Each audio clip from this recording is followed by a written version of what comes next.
Hi, today we're going to be making hummus, and we're going to be making hummus two ways. We're going to be making a more traditional hummus, which is also going to work as our base for our roasted beet hummus. So here I have half a teaspoon of salt and a quarter teaspoon of ground cumin. We're going to need the juice of 2 lemons, 3 garlic cloves, a third of a cup of tahini, some olive oil, and cooked chickpeas. I also reserved some of the liquid from our chickpeas, which is also known as aquafaba, and it's going to help us achieve that nice fluffy hummus. If you don't have the time to cook your own chickpeas, then you can use canned chickpeas. However, if you do have the time, then stay tuned to see how I cooked my chickpeas.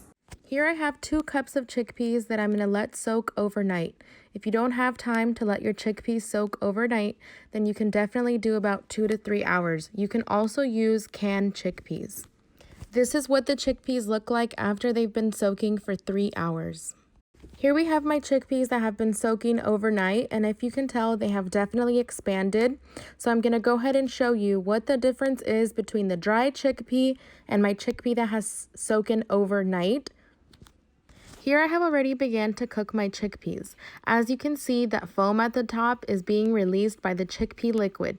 You can definitely use the liquid from canned beans or from just cooking. This liquid is called aquafaba and has emulsifying, binding, and thickening properties, which make it great as an egg replacer in recipes. So take the water and you can beat it and make it nice and fluffy. 1 tablespoon of aquafaba is equivalent to 1 egg yolk, and 2 tablespoons of aquafaba are equivalent to 1 egg white.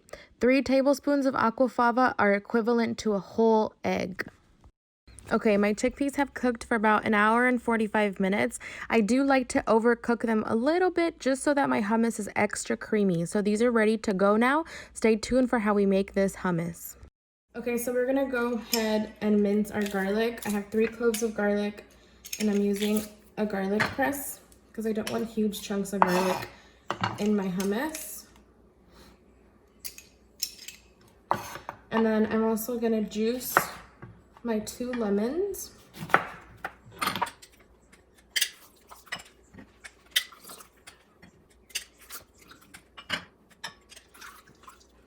Right, and now we have all of our ingredients set up to start making our hummus. So to my food processor, I'm gonna start off with my 3 cloves of garlic, the juice of our 2 lemons, and a third of a cup of tahini paste. For those of you who do not know what tahini paste is a paste made out of sesame seeds.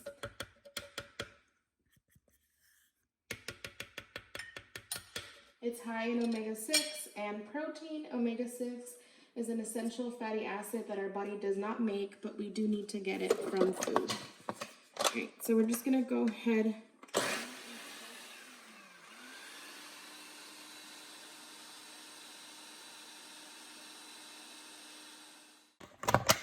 So here's our tahini, our lemon juice, and our garlic. I'm gonna go ahead and add our 2 cups of our cooked chickpeas. And chickpeas are a great source of protein, but you can use any other kind of beans you'd like to. You can make a black bean hummus, a white cannellini bean hummus.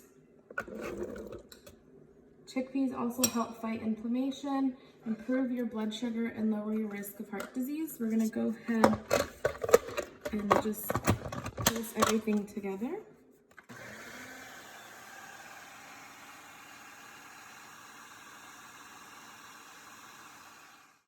Now to help us a little bit, I'm just gonna add in some of our aquafaba, which was the cooking liquid from our chickpeas. I'm gonna add in about a 1/4 cup of the aquafaba to start off with, and keep adding more as you need more. I'm also gonna add in our salt and our ground cumin. And if you don't like ground cumin, you don't have to add the cumin, it's optional. You can also add some paprika.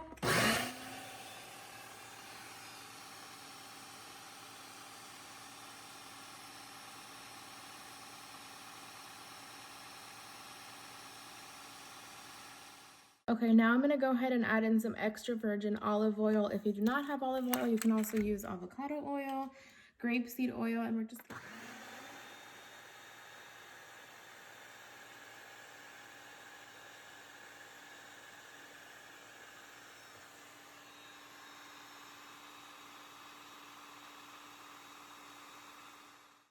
Okay, so now our hummus is nice and creamy. This is the consistency that we want.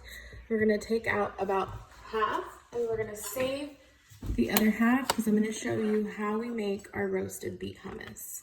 Here's the roasted beet puree that we're gonna be using for our roasted beet hummus, and this is how I made puree. I started out with a beet. I cut the tops off, place it on a piece of foil with a little bit drop of olive oil. I placed that on a sheet pan and then I wrapped it up. I baked it in the oven at 400 degrees for about 1 hour until the beet was tender. This is what the beet looks like after it's been cooking for an hour in the oven. I'm gonna peel the beet. Here I have already peeled the beet and have diced it up into about 1/2-inch cubes. I'm going to add in my cooked and cut up beets into my blender. You can also use a food processor for this step. I'm also going to add 1/4 cup of the cooking liquid from my chickpeas, also known as aquafaba. We're going to go ahead and blend this all together to create our puree. This is what your puree should look like once it's all done. The consistency is a little bit nice and thick, but not too runny. And there you have it. That's the beet puree for your hummus. I'm gonna go ahead and add in my roasted beet puree into my hummus base.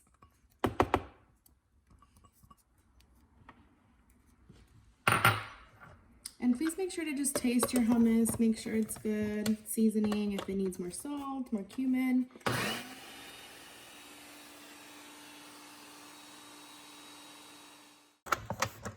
All right, and look at that beautiful pink color from our roasted beets. I'm gonna go ahead and take this hummus out and plate it in a bowl, and then I'll show you what kind of toppings we add. So here I have our cut up vegetables that we're gonna eat with our hummus. This is the plain hummus that we made, and this is the roasted beet hummus. Some of the toppings that we have are pine nuts. I saved some of the chickpeas. There's also some parsley and some fresh mint. I have some paprika, some ground cumin, and some olive oil. So for the traditional hummus, I'm gonna go ahead and just kind of make a well with the spoon like this. And then I'm gonna go ahead and drizzle a little bit of olive oil in there, like so.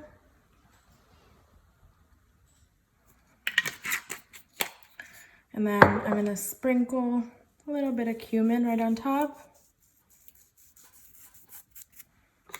A little bit of paprika also right on top, just for some color. If you have sumac, you can also add sumac. And then I'm gonna also top with some toasted pine nuts. And there's our beautiful traditional hummus.